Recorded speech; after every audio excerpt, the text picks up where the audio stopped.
Hi అండి, welcome to Poorna's world. నేను మీ అన్నపూర్ణ.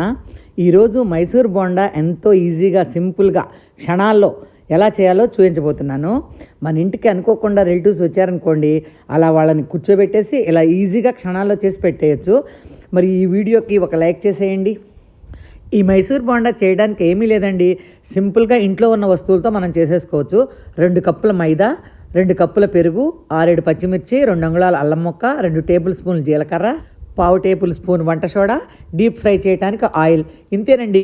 ఇవి ఉంటే చిటికలో చేసేయొచ్చండి. మైదా పిండి ప్లేస్లో గోధుమ పిండి కూడా వాడుకోవచ్చు. మనం మైదా పిండిని ఏ కప్పుతో వేస్తామో అదే కప్పుతో కర్డ్ వేసుకోవాలి. నేను 2 కప్పుల మైదా తీసుకున్నానండి. 2 కప్పుల గట్టి పెరుగు వేశాను. వాటర్ పోయక్కర్లేదు, పెరుగుతోనే కలిపేయచ్చు.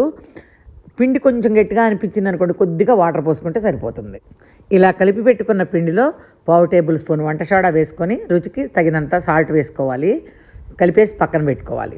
5-6 పచ్చిమిర్చి, 3 అంగుళాల అల్లం ముక్క, 2 టేబుల్ స్పూన్స్ జీలకర్ర వేసి కచ్చా పచ్చాగా దంచి పిండిలో వేసి కలుపుకొని ఒక 20 మినిట్స్ పక్కన పెట్టేసుకోవాలి. పిండిని బాగా కలుపుకుంటూ ఒక గిన్నెలో వాటర్ పెట్టుకొని చేయి తడుపుకుంటూ ఆయిల్లో వేసి గోల్డెన్ బ్రౌన్ కలర్ వచ్చే వరకు వేయించి తీసుకోవాలండి. లో మీడియం ఫ్లేమ్లోనే మనం ఫ్రై చేయాలండి. ఫ్లేమ్ ఎక్కువగా ఉంటే ఎర్రబడిపోతాయి. ఇంతేనండి, మైసూర్ బోండా రెడీ అయిపోయినట్లే. మరి మీరు కూడా వెంటనే ట్రై చేసేయండి. ఎలా వచ్చాయో నాకు కామెంట్ బాక్స్లో తెలియచేయండి. ఈ వీడియో కనుక మీకు నచ్చినట్లయితే లైక్ చేయండి. మీ ఫ్రెండ్స్ రిలేటివ్స్ గ్రూప్స్లో షేర్ చేయండి.